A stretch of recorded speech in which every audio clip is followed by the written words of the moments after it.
Here she is. Good morning. Thank you, Suzanne. Can you all hear me okay? We're good? Okay.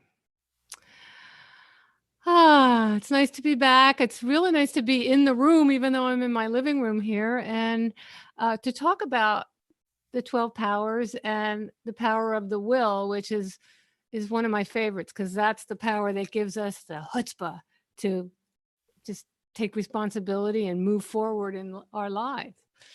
And, I'm going to repeat some of the things that Suzanne said, because that's part of my program. And I think it bears repeating.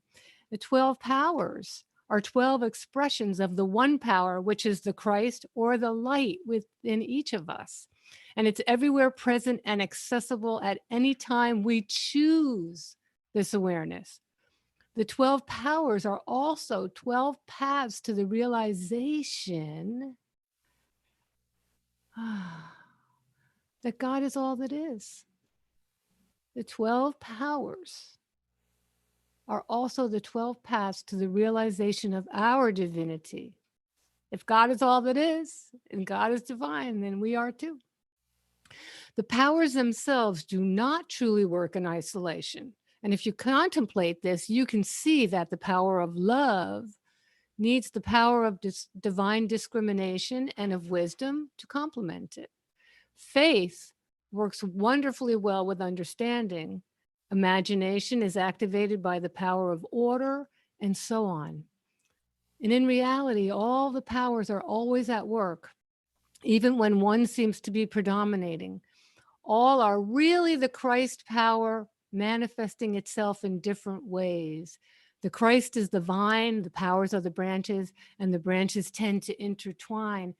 And I like to think of that as a huge power, a huge sun with infinite rays. And each one of us is one of those rays, and each one of us contains all the powers.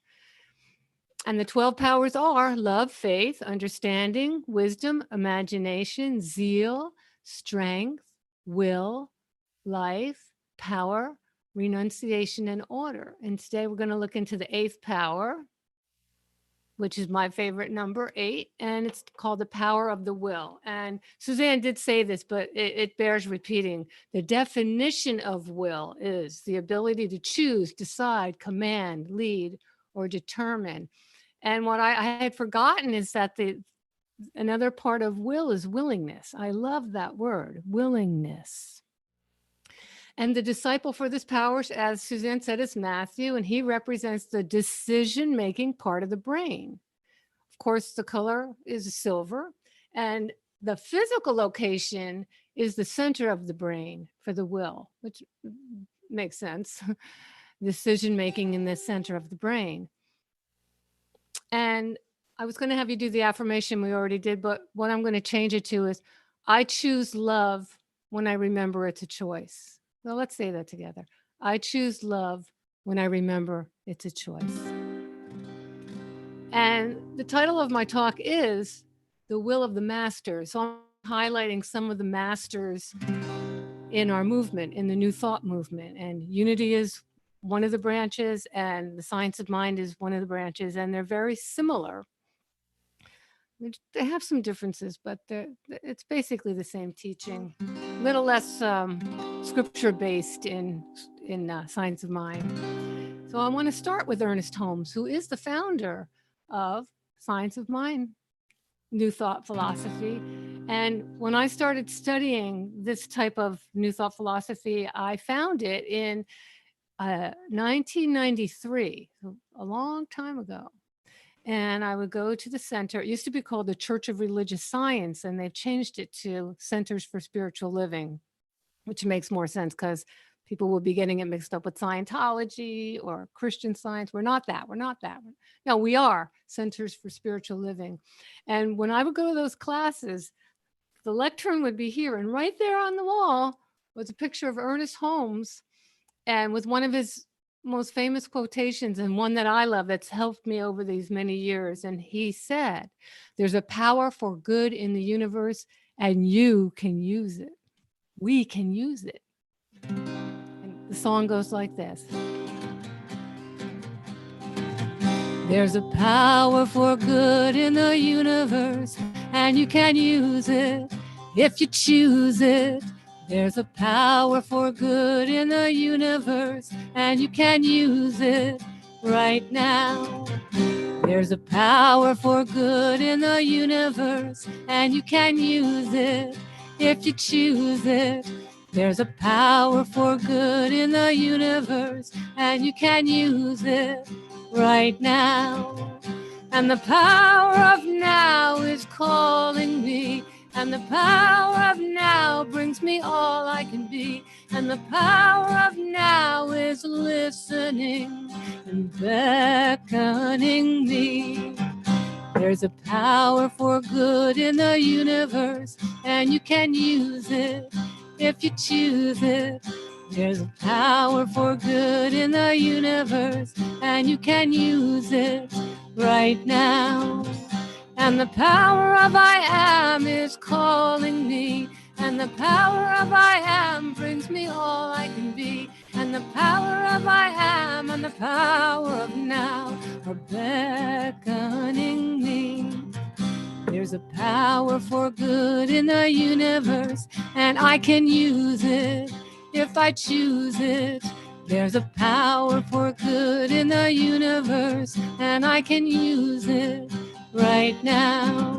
And you can use it right now, and we can use it right now. And the second master that I wanted to showcase is Charles and Myrtle, the Fillmores, the founders of the Unity movement.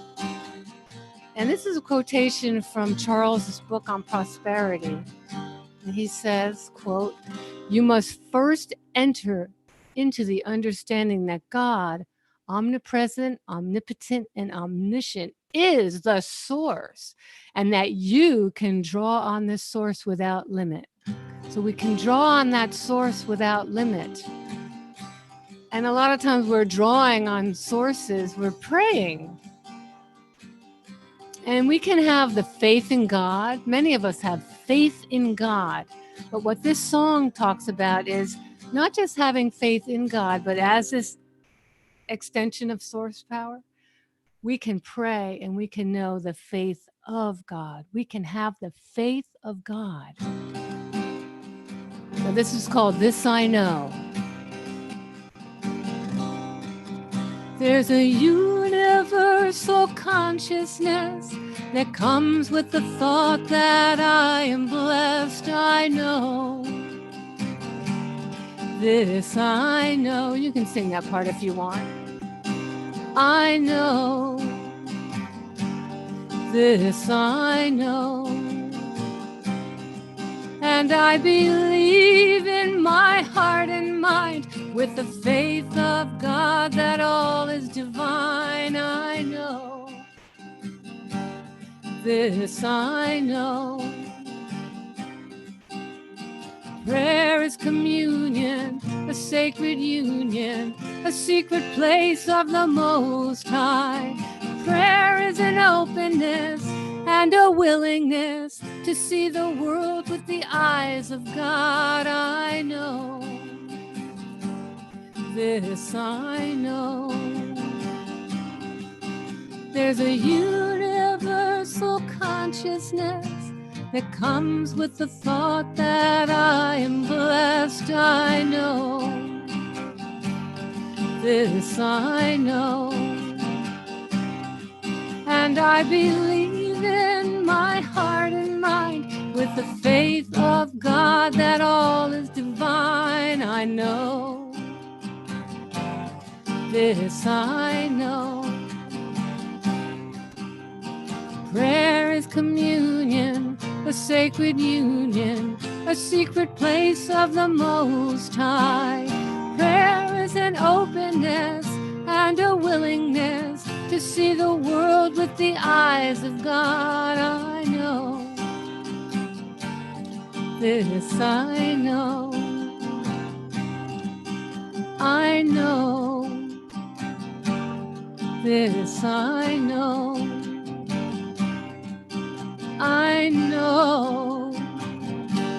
and so it is. So it is. So I'm going to move on to another, what I consider a master.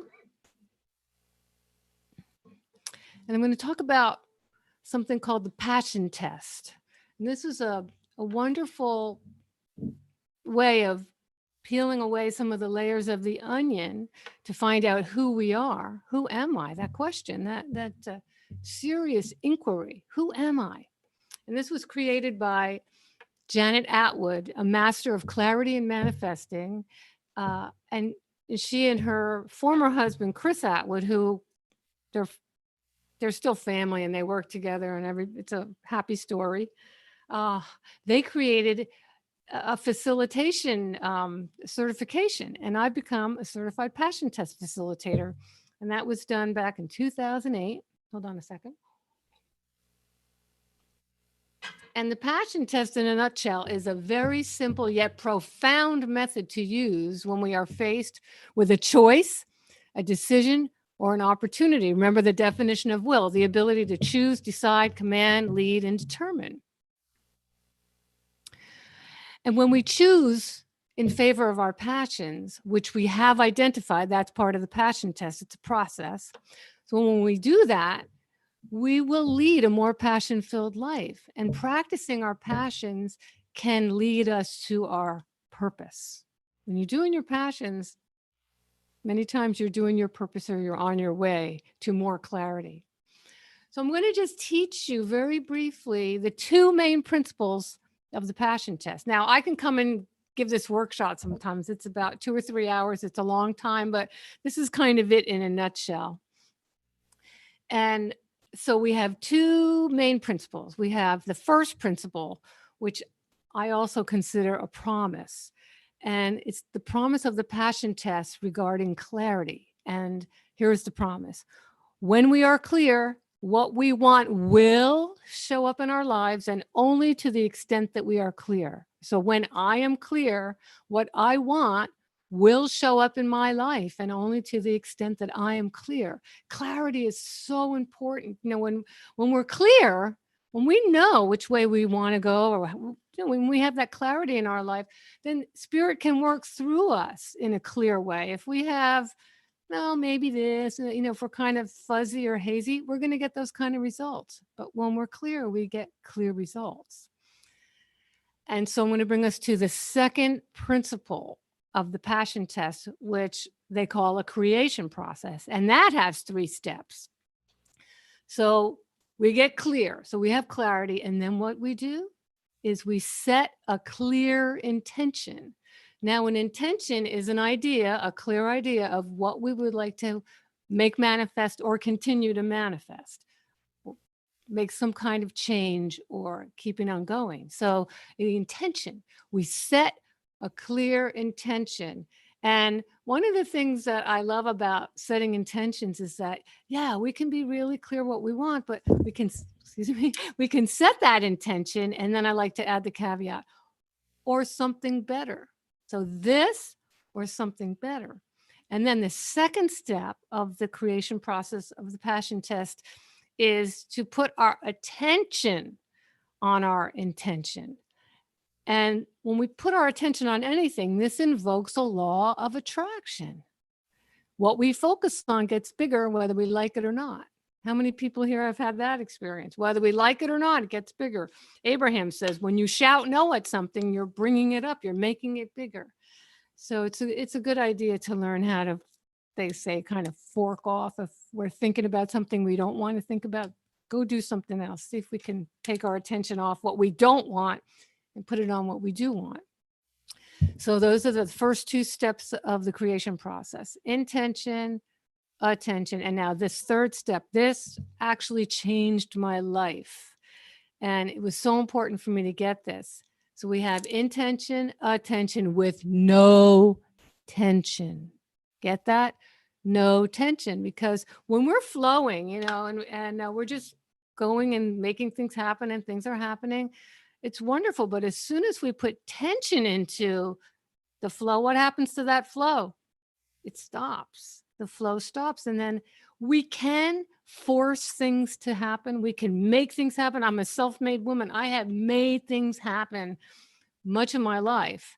And a lot of it in the beginning when I was becoming a musician, a professional musician, full-time since 1979.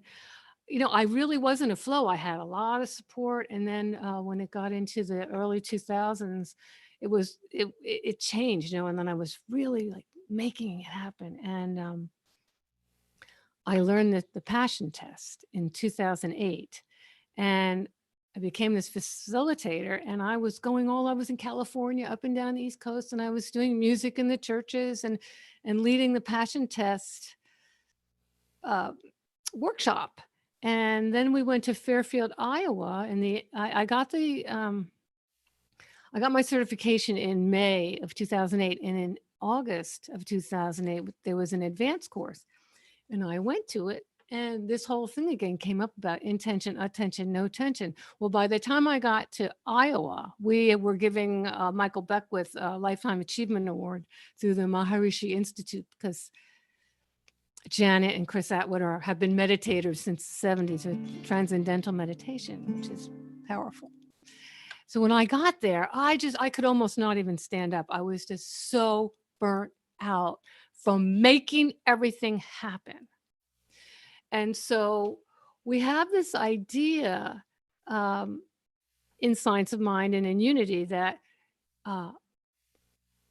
my will is God's will. If God is all that is, and I'm an extension of God, my will is God's will, except when there's tension involved. Because when there's tension involved, we're not allowing what is, and we're forcing things to happen.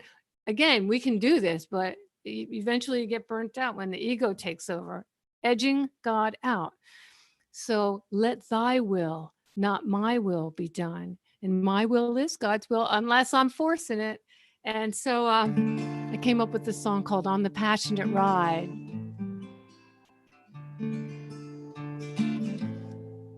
We just have to get rid of this. So, okay, On the Passionate Ride. Okay. Almost. Okay.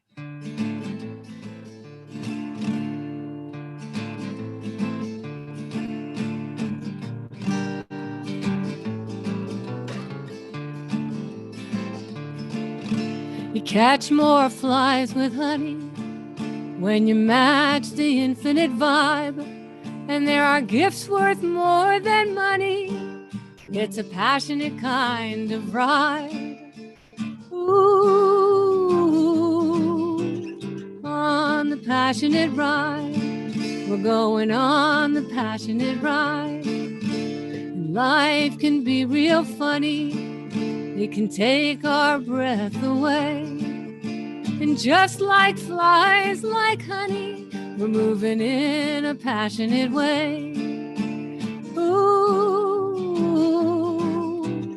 in a passionate way. We're moving in a passionate way. Here we go. I am focused on intentions. They have my full attention. Releasing any tension. When you focus on intentions, you're giving them your full attention. Releasing any tension. You're going with the flow. You're going with the flow. You're going with the flow. You're going with the flow. 'Cause you catch more flies with honey, and gratitude greases the wheel. It's a gift worth more than money when we honor how we feel. Ooh, when we honor how we feel. When I honor how I feel. When you honor how you feel. When we honor how we feel. Feel free to sing along on this chorus with me. I am focused on intentions. They have my full attention. Releasing any tension.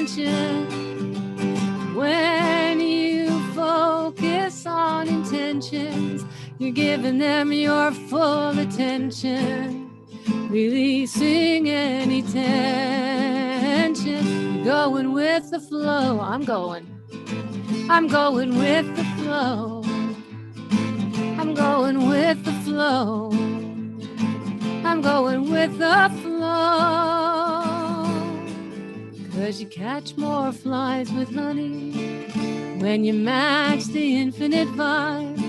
And there are gifts worth more than money. It's a passionate kind of ride. Ooh, on the passionate ride. We're going on the passionate ride. On the passionate ride. We're going on the passionate ride. And so it is on the passionate ride. Thank you. Okay, so let's move on to the next thing. Oh, all right. So this whole thing about the Lord's Prayer is really powerful.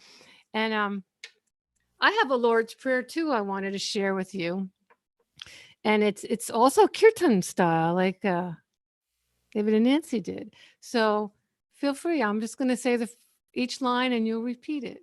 This is kind of a new thought, Lord's Prayer. Our teacher, which art within, hallowed be thy spirit, hallowed be thy spirit. Thy presence come, thy presence come. Thy will be done, thy will be done.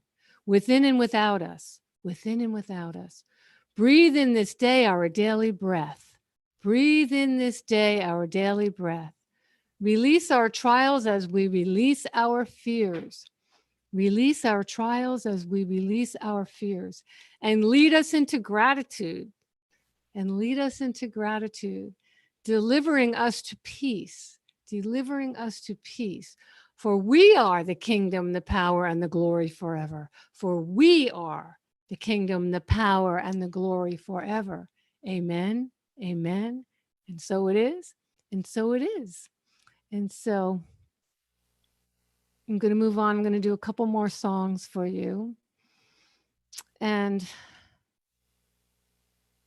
one of the masters I wanted to showcase is Marianne Williamson. I actually got to work with her in 2003. I opened for her. And even then she was talking about the Department of Peace, which I hope she becomes the leader of. So she said, our spiritual victory lies in rising above the mental forces of fear and limitation. And just as there is an art of waging war, there is an art of waging peace. Again, it's a choice.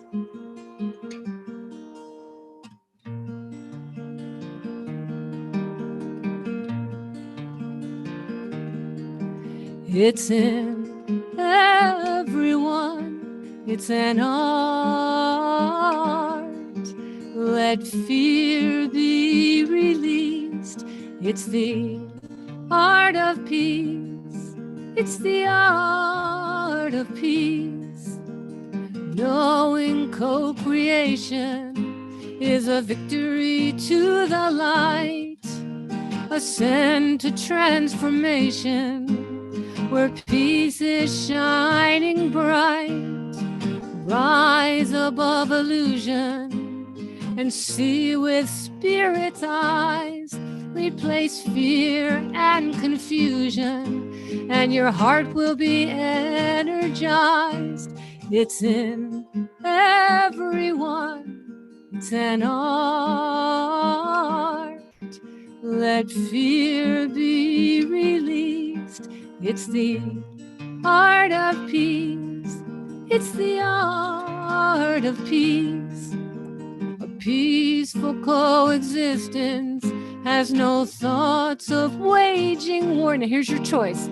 Keeping our spirits lifted is what we came here for.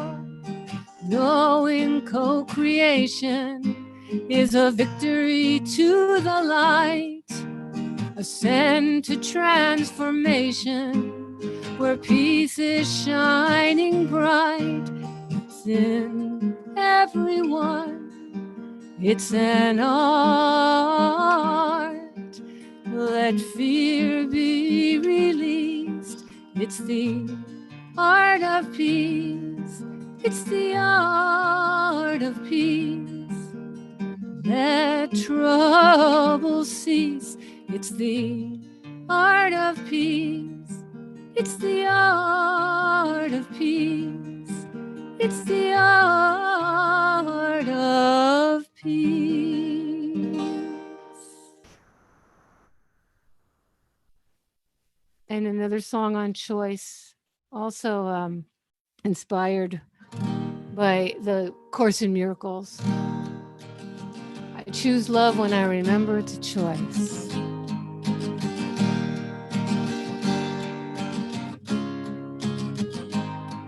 I hear what my feelings are telling me. Is it love or is it fear putting its spell over me? I choose love when I remember it's a choice. I choose love when I hear that small, still voice. I choose love when I remember it's a choice.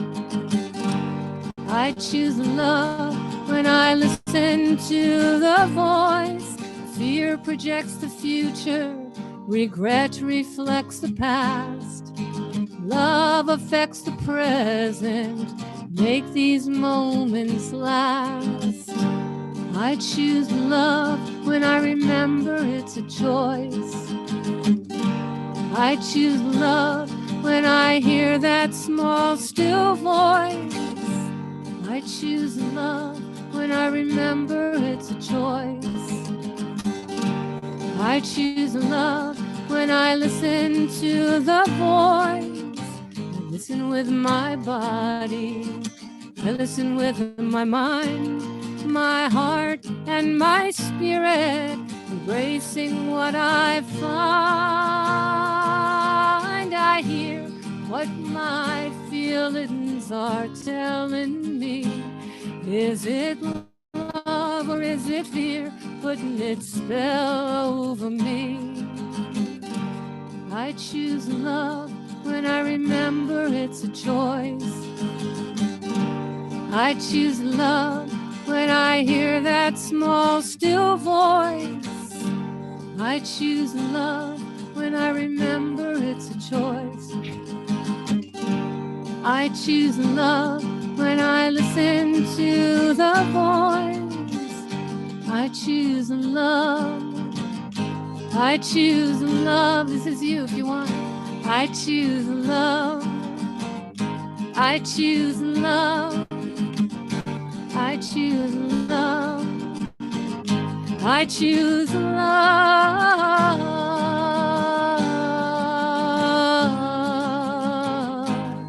I choose love.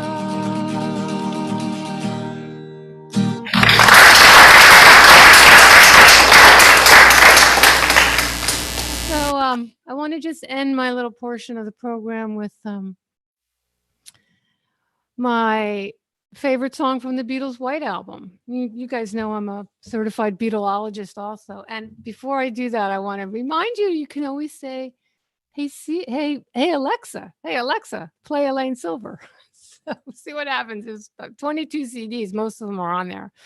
But I wanted to end with this. And I took a little American Sign Language course back in the 80s. And this was my final exam. We were supposed to bring a cassette or a CD and sign to it, but I brought mine in my body. So it goes like this. It's called I Will.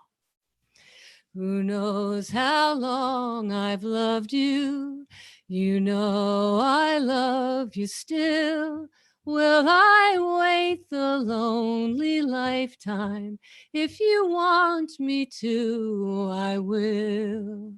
For if I ever saw you, I didn't catch your name, but it never really matters.